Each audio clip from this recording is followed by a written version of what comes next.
to record this video as a one-off, where I talk about like maybe different things about like certain situations. I'm driving right now. I'm headed to work, but that's why if you hear anything in the background, that's what it is. But so I was watching videos on the Johnathan Kuminga situation. That shit is like so weird. So Joe Lacob wanted Kuminga, from what I've been hearing, but the people wanted Franz Wagner. But the problem with that is, I don't know if Franz Wagner plays for this team, right? Because at the end of the day, Franz Wagner doesn't really play defense all that well. Like, he's a good, he's a good scorer. He can play make. He can't shoot that well. This is what I'm saying. He can't really shoot well. He can play make, but who knows who even knows if Steve Kerr fucking plays him? That's my thing. Steve Kerr doesn't really play rookies like that unless he absolutely has to. That's the thing. He'd rather play vets. He'll play a rookie if he absolutely has to, like Meatpots. He played him because he needed it. Alright? Because Clay wasn't doing well. They just got rid of Jordan Poole. And they'll do that. But it was ridiculous. So the whole reason you play him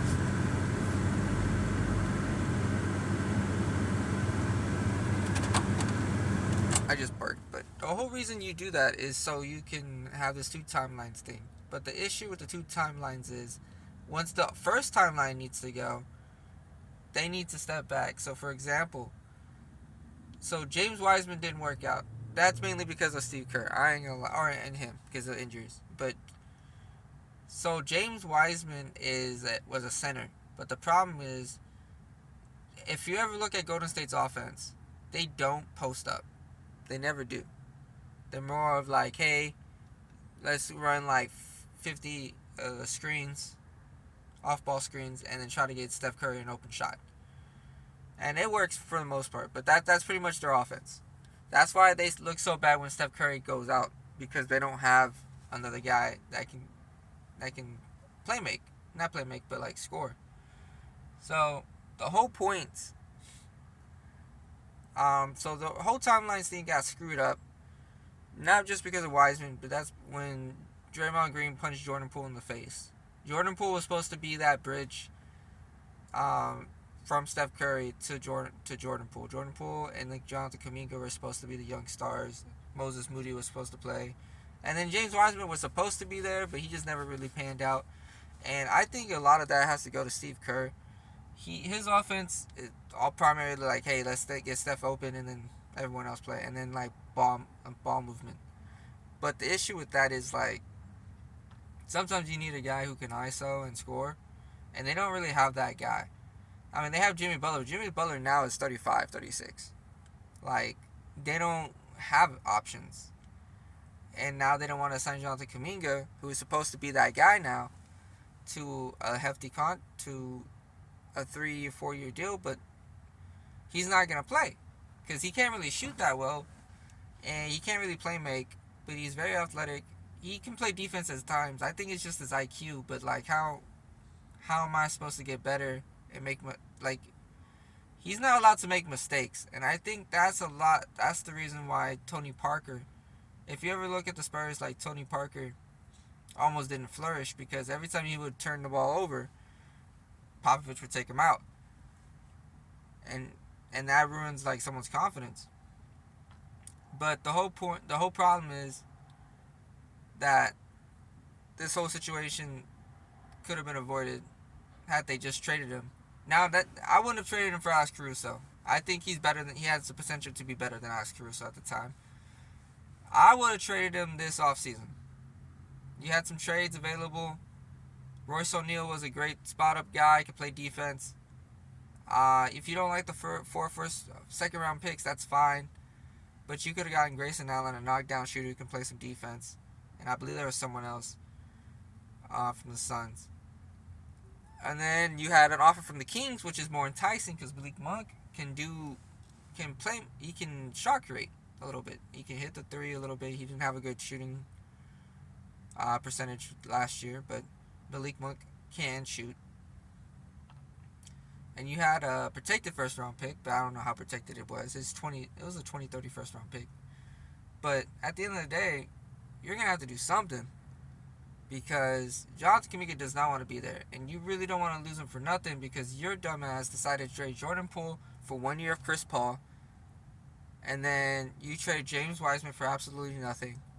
So the whole thing is, if you wanted to trade these players, like I would have personally let Draymond Green walk after he punched Jordan Poole in the face. I'm like, hey, look, I know Steph was the one that came up to him and was like, hey, get this guy signed, but I would have told Steph,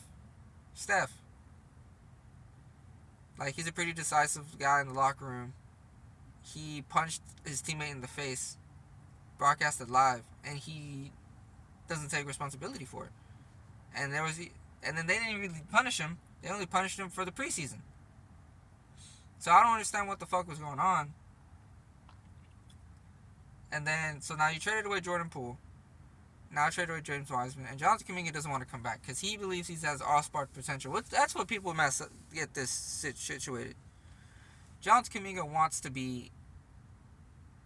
to have a starting role. He's not going to get that in the Warriors. The Warriors don't want to play him because him and Draymond and Jimmy Butler don't play well because none of them can shoot that well. That's why he gets messed up. So now you're just stuck in limbo because Steph Curry's only going to be here for at least 2 years. Minimum. From what I've seen. Jimmy Butler, I don't know if Jimmy Butler's that guy. Because he was supposed to be that guy. That's the whole reason why you brought him over. And so when Steph Curry went down, he was supposed to take over the game. He never did. Tell me why Johnathan fucking Kuminga was your best scorer in that second round series. It needs to be Jimmy Butler. Jimmy Butler was supposed to be Miami Heat Jimmy Butler, and he never was. So, I don't know what they're planning on doing, but that Johnathan Kuminga shit, they gotta figure it out. Because October 1st, it wouldn't surprise me if he just, takes the qualifying offer, get that no trade clause, only played in $9 million, and he's like, well, next year I can get that contract. Because like 8 to 10 teams are supposed to like have some real serious money to spend. So I wouldn't surprise me if he went that route.